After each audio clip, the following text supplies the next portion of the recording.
Hello guys, welcome back to our weekly Fast Track Money YouTube session. And as usual, my host is Matthias Richter. He is the creator behind Financial Imagineer. And if this is your first time coming here, I am your host, Yasi. I'm the creator behind Fast Track Podcast. We're also content platform. You can find anything about entrepreneurship, money, and career on fasttrack.life.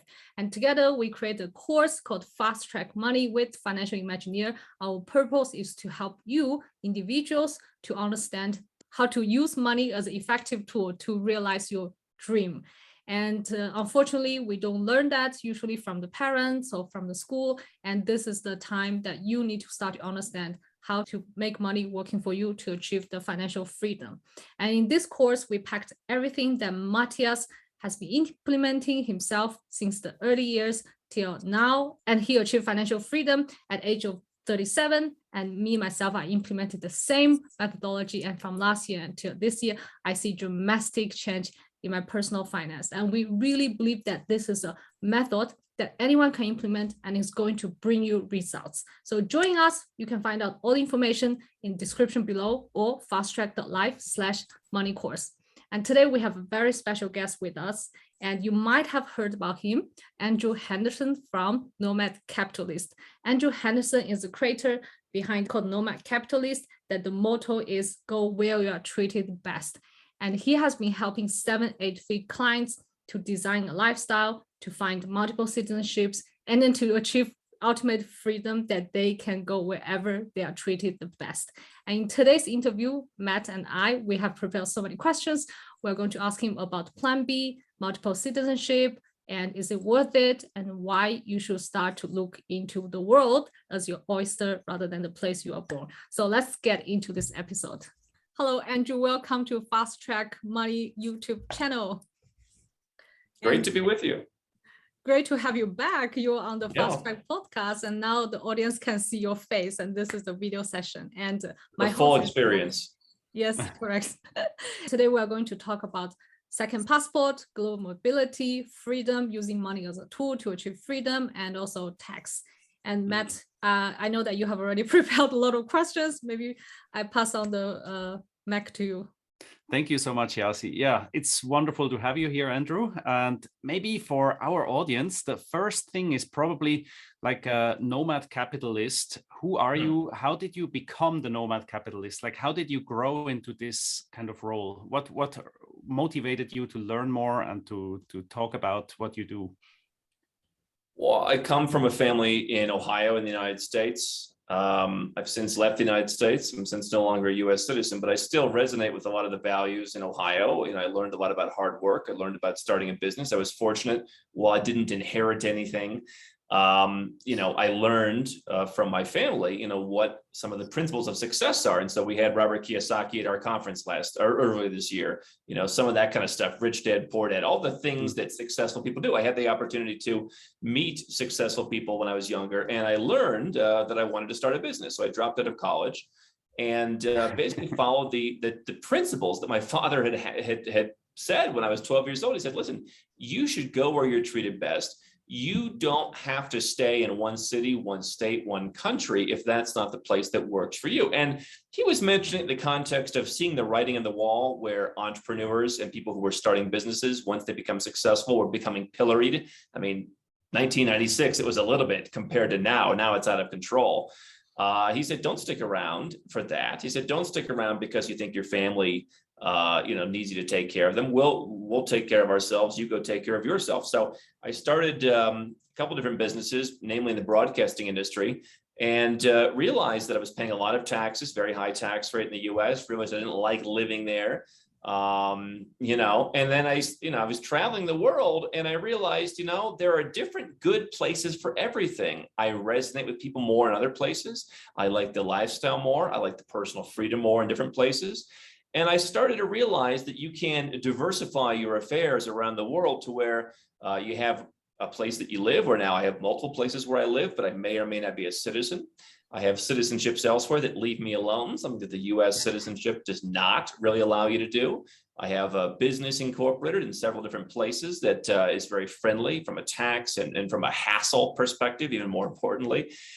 We hire people around the world. So really, treating the world as this very competitive place that it wasn't back in the 90s, the 80s, certainly the 50s or 60s that many people are still living in. Go where you're treated best is the mantra. That's beautiful.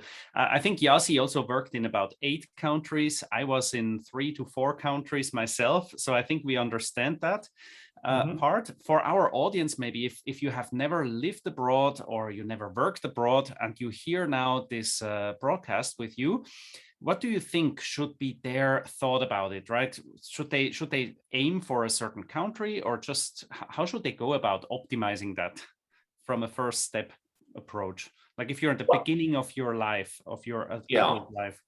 Well, I think it does depend on where you are in your life. And so, I mean, if you are young, what I've been saying for almost 10 years, I started this with some capital. I run a business now that has obviously produced more capital. But, when I started this, I had the opportunity to take it a little more slowly. I would suggest if you're just starting out, maybe you don't need to go to school. If you want to be an entrepreneur. I didn't last very long in university. And so go to some of the most frontier markets. I just interviewed Jim Rogers recently. He's bullish in Africa. I talked to all these big investors. I mean, there are markets that no one is even talking about. And if you do things that others aren't willing to do, you'll get what others aren't willing to get. If you go to Laos, if you go to Cambodia, I've got friends in Cambodia, even Vietnam still has some potential. If you go to places, again, Africa, here in South America where I am now, the Bolivias of the world, Ecuador perhaps, there is still a lot of movement. I mean, there's stories of guys who went to Cambodia, opened a bloody ice cream shop, and they became multimillionaires by just opening up ice cream shops. I mean, how did that work out in the US when the froyo revolution came along? One of those people probably went BK. So there's a lot of opportunity in those places. Now, if you're a little bit older as I am, or even older, I simply say, listen, you have to be self-aware and understand what it is that you're looking for. You're probably not going to go to Laos. You're probably not going to go to Cambodia, but are you willing to go to Malaysia, where people are nice, pretty good standard of living, maybe not quite some of the creature comforts or cultural comforts that you're used to? Are you going to go to Singapore? Or are you going to say, you know what, I'm willing to go through a bit more hassle and pay a little bit more tax, but I'll go to Ireland, or I'll go to the UK and they have incentive programs. So I think, taking awareness, but what I would say is, I had a friend in Chicago. He just sent me, last week, 6 crimes, like 6 different shooting sprees or something like that in Chicago in one day.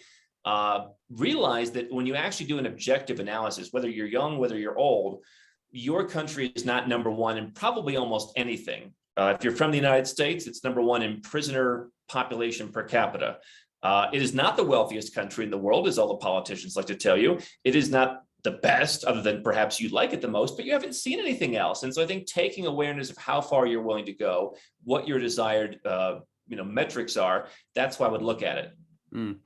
I really like what you just said with Jim Rogers. So Jim Rogers, I read his books, right? So the Adventure Capitalist, he drove around the planet with a motorcycle, the second tour with a car. And he said, if you just fly everywhere, you will not see what's going on the ground. Like, go and feel and see, not just read from your books from far away. I think if you're young, you've never traveled, probably my advice would be, number one, go travel, see something different, right? And then if you, like the ice cream example you brought is also perfect, right?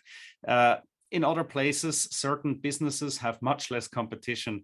You could be a small fish where you come from, but you could become the biggest fish somewhere else because you are different, right? You stand out. And with that, I think there's so many different domiciles you could actually look at. With that comes citizenships, or like where you could live, where you could do things. The world is your oyster, right? Like you say, go where you're treated best. Would you what do you think about passports? Like, how many passports or citizenships should somebody be looking at in an average life? Is there a number, or how do you think about what is that? the ideal number to have? Yeah, I know there's an ideal number. Here's the purpose of a second passport, right? Is you want to protect yourself. Now, I've been talking to people that I'm working with on the 3 main categories, and I say, how do what percentage do you allocate to each of these 3? Your finances, your freedom, and your lifestyle. So again, I've been visiting Ireland, for example, for 12 or 13 years. I've spent a lot of time there. I think it's a fantastic place from a lifestyle perspective. I just feel nice when I go there. So that's lifestyle. How important that is that to you? And so suppose, if you have an Irish passport or an EU or EEA passport, you can go and you can live in Ireland. You have access to securing that lifestyle. From a financial point of view, is your country treating you well? Now you can, if you're Canadian, if you're Swiss, if you're German, if you're whatever else, you can leave your country. The process may be easy or difficult to extricate yourself from their tax system. If you're an American, you cannot extricate yourself from the tax system until you have expatriated and given up your US citizenship.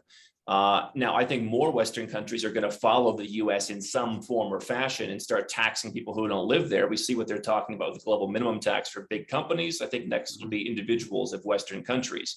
So finances are important. Your freedom is the one that most people right now are telling me this is important. There's politicians in Canada saying, if you don't do X, Y, Z, we may not renew your passport. Let's put that in place.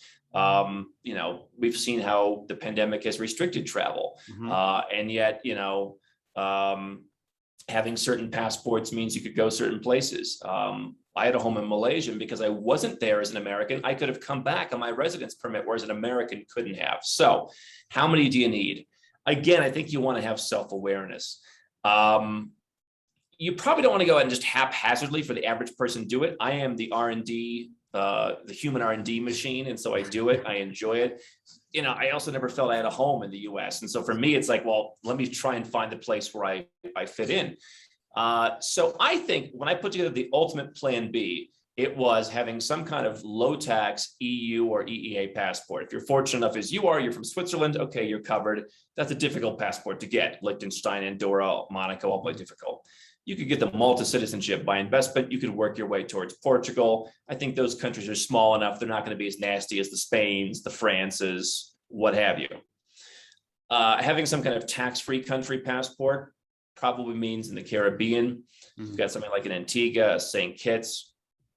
Theoretically, some of the other ones could be tax-free as well. You've also got something that's pretty personal freedom oriented, something in Eastern Europe. There aren't that many that are widely available, but depending on what you do and who you are, there's could be some available. So the non-EU Eastern Europe, where they're just like, hey man, life goes on. And then I would say I would probably have residence permits in places in Asia. I think South Korea, Malaysia, Thailand, Singapore could all be good. You're not going to become a citizen of those countries. And even if you could, generally speaking, you'd have to renounce your other citizenships, and there goes the portfolio. So I think if I'm putting together the perfect portfolio, like that's it. one. But you know what? Latin America could be one too. Yeah. So there's a lot there. You have to be careful and strategic about what you take first, right? That you have the one first that is probably the hardest to get and build it from there, that you don't put the other things at risk. So, well, yeah, right. So sometimes there are like treaties where like you can be a dual citizen, but you have to have certain passports, or if your wife has it or something, there's different things that go on. Listen, obviously, if you're like German or Dutch, you're gonna have a harder time doing this, or Singaporean, Chinese, you're gonna have a harder time doing this. So you might look at residences or permanent residences that, let's say Germany opens up, dual citizenship to a greater extent in the future, as Norway recently did, as Georgia recently did, then you can go and claim those citizenships. So that's another consideration. If you are a parent, would you also look at how to teach your kids about it? Or if I know some people, they are very strategic at where to give birth to their children and that, right? What kind of stories would you have on this? Because I think that's highly interesting. Some people are so strategic. Yeah. Well, we have a friend who gave birth to one of his children in Costa Rica. And so most countries in the Americas, and I think Fiji, and at one point Pakistan, I don't know, because I don't think anyone was queuing up for that one, sadly. But most countries in the Americas, Barbados I think is an exception, Colombia is an exception, Chile if you're not a resident. But most of these countries you could just go and have your child. So if you look at Brazil, Panama, as you we were talking about, Mexico, Panamanian. There you go. I think, by the way, one of the things about your passport portfolio is realize which ones you're more public about and which ones you're more private about. So those are three good countries in the Americas where you can give birth and you can get citizenship. Portugal, by the way, if you're a resident for 1 year now, they recently changed it. You can give birth as a resident on Portuguese soil if you want your kid to be EU. Listen, no one ever complains to the diplomats and the government workers who go around the world that their kids are having a bad experience. I think that taking your kids around the world, and this is the conversations I have in my own family these days, it's a very good thing to do. It gives them a lot of experience. There are other kids everywhere. There are schools everywhere. There are tutors you can hire. There are friends to be made everywhere. There are languages to be learned. And, I do think you probably want to be a little bit careful. One thing people ask is like with the Caribbean citizenships, they often don't pass down. You need to pay extra. Oh, yeah. It's not just like, it passes down. I've talked about getting a Comoros passport. I don't know if I have a child and I have a wife and I have me, and we have enough passports and they're born, I'm probably not going to go through the hassle to do that because it confuses people. But, I think that putting together a strategic portfolio of, again, EU, non-EU, tax-free, maybe Latin America, where you have the freedom. This region, Latin America, I think could be great. So, yeah. May I ask, just out of curiosity, if you don't want to share, okay, how many passports do you have at the moment? Plus permit. I'm working on a couple things. I don't know, it's like 5. I had the US passport and I got rid of the US passport, and people think it's all about tax. And it's really, I guess that's a side benefit, but I think a lot of people are getting rid of the US passport just because of the hassles. Because for me, it was always like, someone actually called me. They're like, "You sound like a dumb American, like just like an American, and then you're all dumb, basically. That's the accent, so you must be dumb." Yeah, it's like I don't want to be traveling around with this thing. So I think it's about 5. But I'm always working on stuff. I'm always working on things, but I am becoming a bit more intentional at this point. Where it's like, I'm really trying to think. South Korea, for example, I think is a great little known residence program. You can either buy instant permanent residence or you can work your way up to permanent residence. It won't be a citizenship, but I think that can play a role in a passport portfolio as, all right, Southeast Asia is great, but East Asia obviously offers something a little bit different as you become more successful. So it's a constant flux. So maybe when you're young, you should look for something where you have less income tax of some kind, like places like Dubai, they have 0 income tax, but maybe Dubai is very high cost of living. And then maybe you transform, if you start to become an entrepreneur or something, you have to find a place where your business can be harbored. And then at the end, actually, you flip it. Okay. Well, so here's the question I ask myself, right?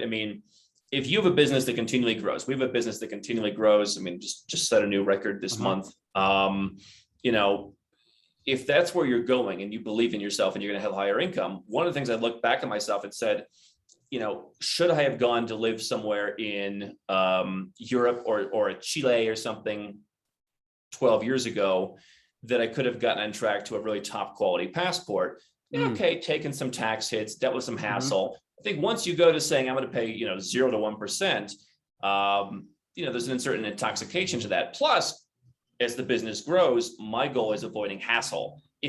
I'm happy to pay something, and I think you'll be seeing in my own personal lifestyle in the next year, I'll be paying more, and I'll be gladly paying more, but it won't be with a lot of paperwork and hassle. So I think I would have rather gone and collected the passport earlier on in one of those more, what I call tier A countries, tier A passport, and just sucked it up. So gone from 40 something percent to 10%. And then later, if you want to go to 0 or 1, I would do that.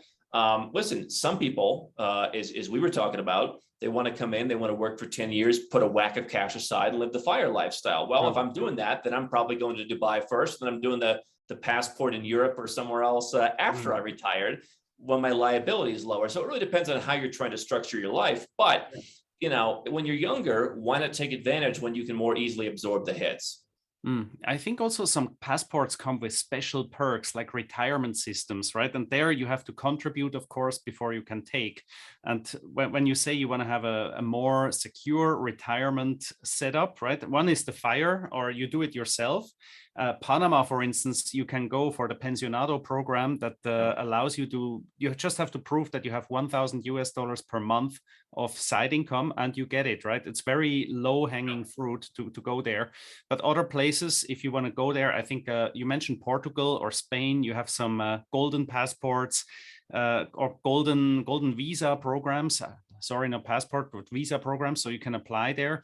I think all these things come at a later stage where then probably it becomes interesting to see once you have your nest egg working for you, right, that it doesn't take too many tax hits at the end, right?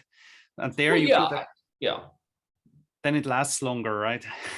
Or Well, then, yeah, listen, I don't trust the government with my retirement. I mean, by the way, it's not always tied to citizenship. I mean, I worked the requisite number of quarters in the United States to get Social Security. Now, it's not going to be there. They admit that. But I think I'm entitled to $1,100 a month and 82 or something. So yeah, in some countries, healthcare, people do ask about healthcare increasingly, retirement accounts. But here's the ultimate retirement account for people I know who are still in the US who are giving away, 40, 45, 50%. How about you take a little bit of that? How about you take some of that, give some to charity, right? Do that so that because the government's the most ineffective charity on earth. Take a little bit more, invest it, take a bit more and upgrade your lifestyle, because then that makes you see things. I mean, we hired our first COO this year. Now I think, what does a guy with a COO act like? So when you do all those things, you propel yourself to new heights. Nobody says that, by the way. Your business will become bigger. Your investments become bigger. Now, I think that's the approach that I would look at, is how do I take care of myself and how do I do that?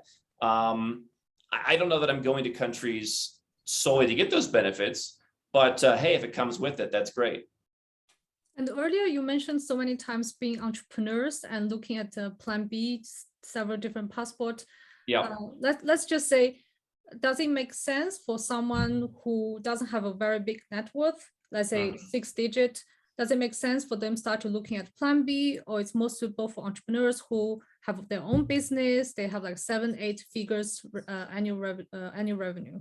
Well, I think if you serve everyone, you serve no one. So what I've decided to do, based on what I've done in my own life and the people that I'm with, just my own background, is we work with 7 and 8 figure and sometimes 9 and 10 figure entrepreneurs and investors. I have people who are in the earlier stages of, they have $2 million, for example, and they want to get prepared. I think they should have a plan B. But I did just talk to someone recently, and it's like, hey, I got a family of 4. It's going to cost me about 10% of my net worth and about 50% of my salary to get citizenship in one of these Caribbean islands. And I was working for him. I'm like, do you really need this? Now, if you've got $2 million and you're a US citizen and, $2 million is the number where they really start to rake you over the coals when you leave, then maybe it is worth taking the hit. But he doesn't want to expatriate from the US. I said, you know what, let's go set up residence somewhere. You go and visit a week or 2 a year in one of these countries that's more flexible. You get your passport that way. It's not quite as guaranteed. But, when you have $5 million, there will be some program to come. I don't want you to spend 10% of your net worth if it's not needed. I think everyone should have some kind of plan B. I think that the last 2 years has shown that. I mean, look at how so many governments, from the US to South Africa to the UK, Australia, they really take the cake.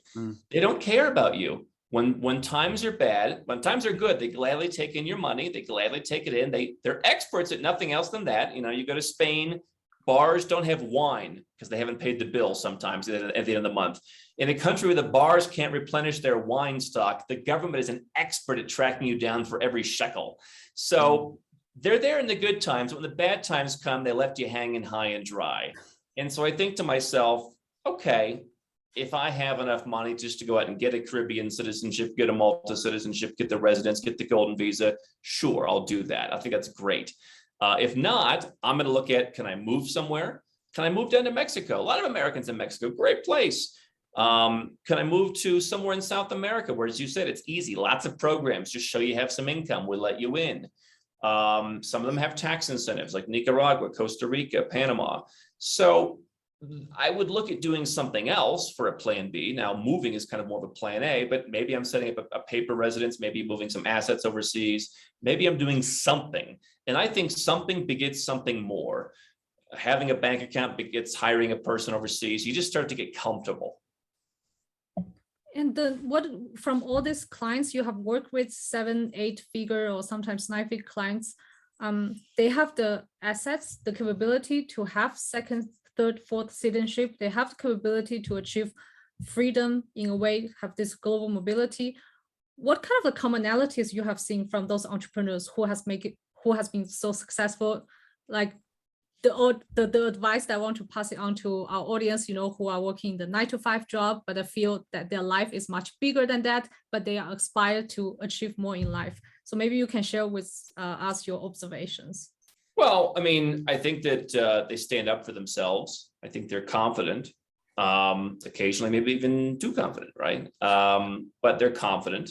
I think every entrepreneur has a certain amount of characteristics that people would say are negative. People throw around these days all these psychological terms. If you're an entrepreneur, you've got to be a little pushy. and you can't be a wallflower. And listen, we've got a company, we hire a lot of people. We've hired a lot of younger people over the years for stuff because we have to train someone. Nobody knows how to do this particular job. Okay, let's bring someone in who's a blank slate. And it's sometimes hard for people to understand, like, you just have to push through, man. Like, you got to push through the fear. I got a thing for my birthday recently from our team. They're like, the best thing we've learned here is you just have to push through. You just got to do it. And so these are guys who do that, and they stand up for themselves and girls. And, they just want to go where they're treated best. I mean, they resonate with that message. So obviously I'm talking to a subset that realizes that living in California and living on the beach and dating the California girls is not worth 50%, because you can find the California girls or some equivalent anywhere. There's nice beaches anywhere. There's nice restaurants on the beaches anywhere. There's, guys in backwards trucker caps everywhere. You don't have to be in California for that. So, I mean, I think that who I'm talking to are people who realize, again, the world is a competitive place, and the government is the only thing people don't comparison shop. People, I mean, I don't do this, but how many people do you know that they cut coupons and they call different places to check prices and they price shop and do comparisons on Amazon and all this kind of stuff, and yet they're paying 40% tax? They could move to Dubai and pay 0% tax. And by the way, you go to Dubai, you ever get a Dubai residence permit? You do that medical check, you're done. Go down to the DMV one day in Los Angeles and see how that compares to what they're doing in Dubai.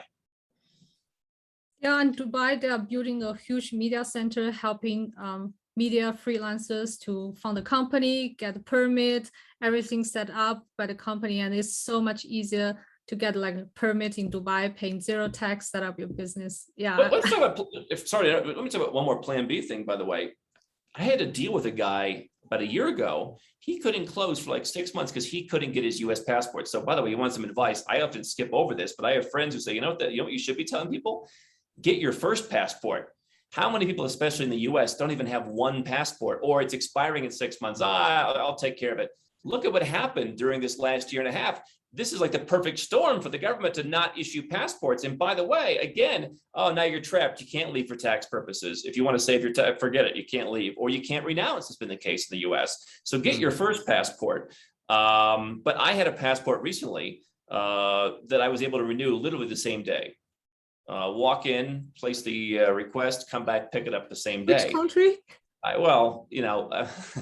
But it shows that, there are still people say like, I'm from the US and I saw what's happening in Australia and the UK is not much better. So this Andrew, he doesn't know what he's talking about.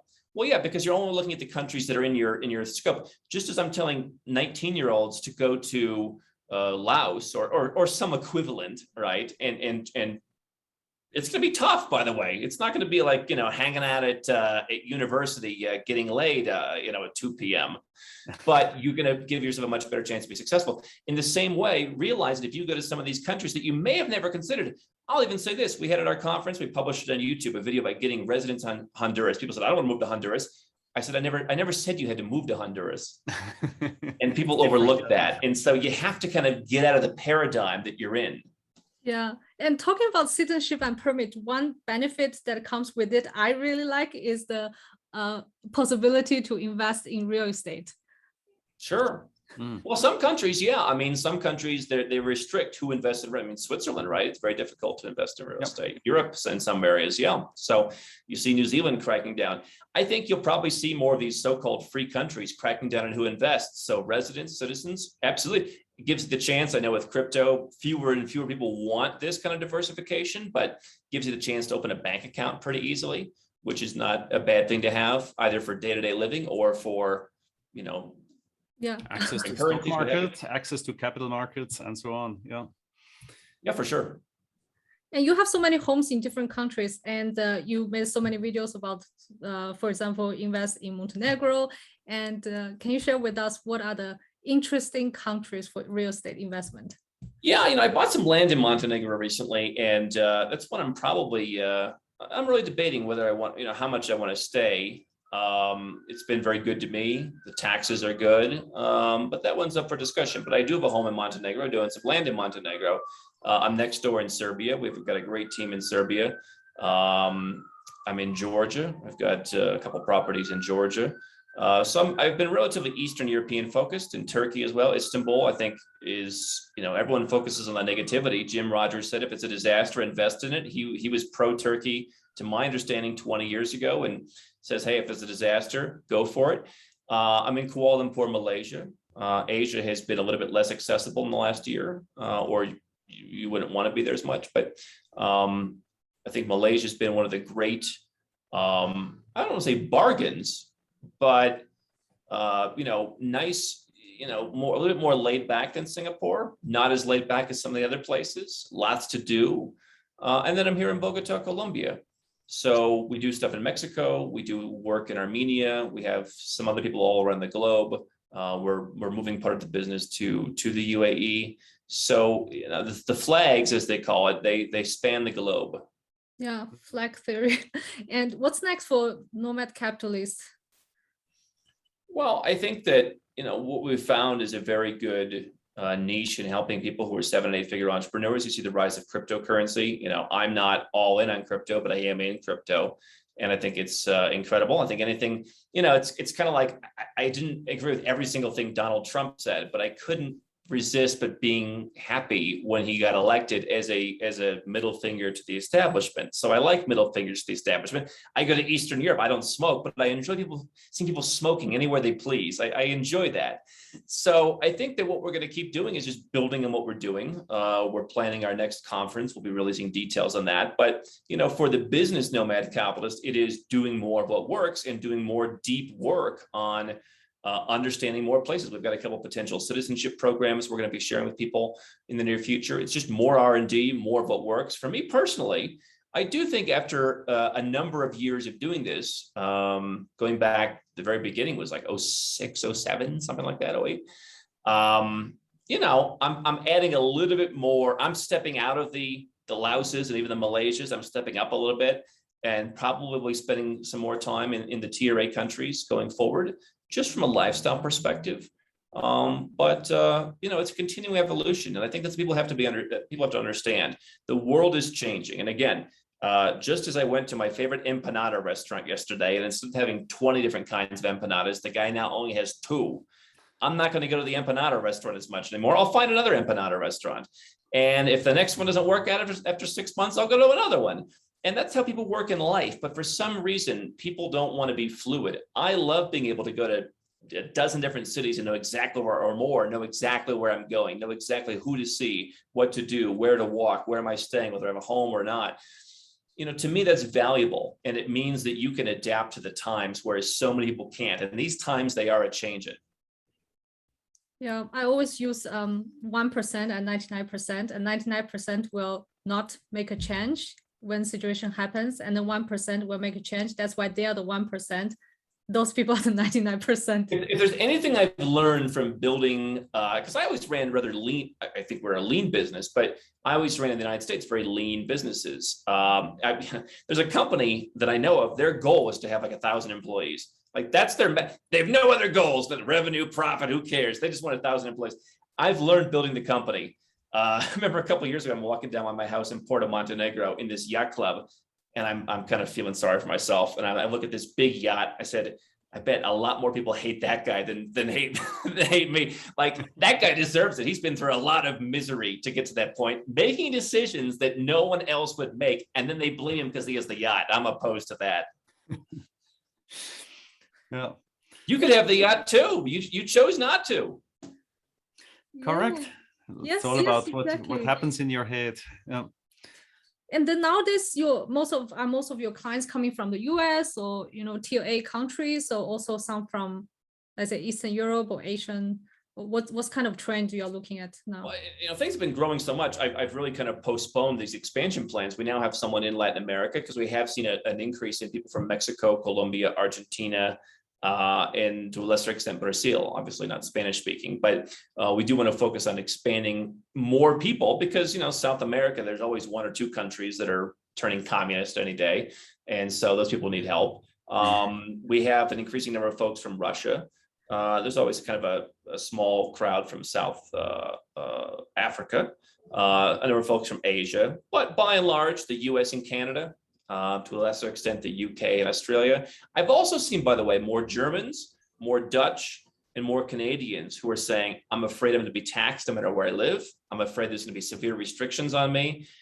These people, even 2 years ago, were like, I'm Dutch, I'm fine, leave me, what do I need this stuff for? Lower my taxes, leave me alone. I literally have people calling me now and saying, maybe I don't want to be Dutch anymore. Maybe I'd rather be a citizen of tax-free Antigua, and I'll trade in my Dutch passport because they're so afraid of what's coming. You saw the elections in Germany. So it is largely US Canadian, but it's a grab bag of so many people. And it's an interesting microcosm into what's happening in the world and how many of these Western governments and others are just being difficult. And I think it's super interesting if you look at the concept of diversification. Most people understand it. They invest in ETFs or mutual funds. A few people understand also you shouldn't rely just on one source of income. So they have multiple sources of incomes. But then very few people, another step is tax domiciles, passports, citizenships. It's also a diversification, right? It's the same concept, just applied differently, and it can help you, right? If you have more options and you're more flexible, life most likely will be better. Or you have more freedom, and you can take ownership and say, like what you just mentioned before, when people are afraid that the gates are closing, you can no longer leave the country, you will be taxed. All that, better right? years too early than a day too late. And I'll tell you, that's what I've been preaching is options. People say, well, what about this? Or what about that? Or what about this is happening? My answer is have more options. And so, a lot of what we've been doing in the last year or so is people who don't want to leave their country, but they want to have a second passport or multiple second passports. Maybe they want to move some cash. They want to invest in some real estate. And by the way, maybe you can make more money doing that, or as Jesse said, open up new opportunities. A lot of crypto folks are saying, I don't need to renounce my US citizenship. I'm going to stay in the US, but that crypto opportunity I want to take part in, that's going to go, 100x, they need to see another passport besides a US passport. So, it's all about having options. Who knows what the situation could be. And so, I think that most people, the things that we've seen called conspiracy theories, some of them are now true. They said, they'll never take your retirement account. But some countries did, half or all. They'll never close down the banks. That's the kind of thing that happens in Lebanon. And then it happened in Europe, not just once. And yet everyone says it's not going to happen here. Everyone thinks their country somehow has like a magic bubble around it. Nothing can happen. Listen, go and look at the United States. Look at the burrito shop owner who had their entire business decimated because they were accepting cash. Yeah, that's what burrito shops do. People come in, they pay in cash. The government thought they were a drug lord or something. They shut them down. So it is happening. Maybe it hasn't happened to you yet. And listen, obviously the need for options increases the more successful you are. I call my lawyer about the stupidest, simplest things. And he's like, why do you bother me? I said, because I have too much to lose, right? To where 15 years ago, maybe I didn't, but you want to have options that increases your success increases. And I think these days it's more easy than ever to become successful. So you might as well do that and then build your options. Yeah. And I have one last question related to your personal story. I told you before that I read your blog since 10 years ago. And back then you were, traveling to different countries, writing articles, sharing informations. And nowadays you have these business lines like a plan B, second passport, diversification for 7-8 figure entrepreneurs. Looking back, what kind of best practice or the success factors you want to share with the audience, that how did you go from back then till where you are now and with your business? Well, again, I think that to learn, you have to do. And so, what my premise is to people is, don't get a second passport from someone who doesn't have a second passport or who doesn't have it for the same reasons that you do. You can call a Swiss guy, if you're a Chinese person, why are you calling a Swiss guy to learn about second passports? I know some of these people, and it's just a game to them, but I actively do it. And you know what I do? I learn. And so when I tell you it's a hassle to fill the paperwork, I know what it's like, and I've been through it. I've made the mistakes. I've had banks for our business that have been, nasty from time to time, and I've had to move things around. I've experienced a lot of this stuff, and I hope to experience a lot more. And, unsuccessful people would say, oh, well, that means you failed at something. Well, maybe I did it for that moment and I learned how to fix it. And now I help other people avoid the same mistake. And so I look at that as a success. And in the same way, how do you become successful? It was a lot of intuition. A lot of the mistakes I made, and from a business perspective over the years, was not following your gut and letting that bad seed stick too long in your company, or not taking the deal, or taking the deal you shouldn't have, or whatever. So I think that you need to hone your intuition by doing as much as possible, failing as much as possible. It's not to say that now, obviously, we don't do a lot of R&D, we don't do a lot of proactive planning. But I think that when you're putting stuff together, like before we offer it to the public, we're going out there and we're seeing where the failure points are. And I think that's what you have to do in business and in life. I mean, you don't date and marry the first person. I see people in these countries that get married at 18 years old. It so often doesn't miss out. It's devastating. You don't just go out and just, you got to fail at everything. Very interesting. So do you have any other questions for him, Matt? Well, no, I think covered it pretty well, and super interesting. And thank you so much for your time. Always my pleasure to be with you. Very happy to talk to you. Thanks, guys.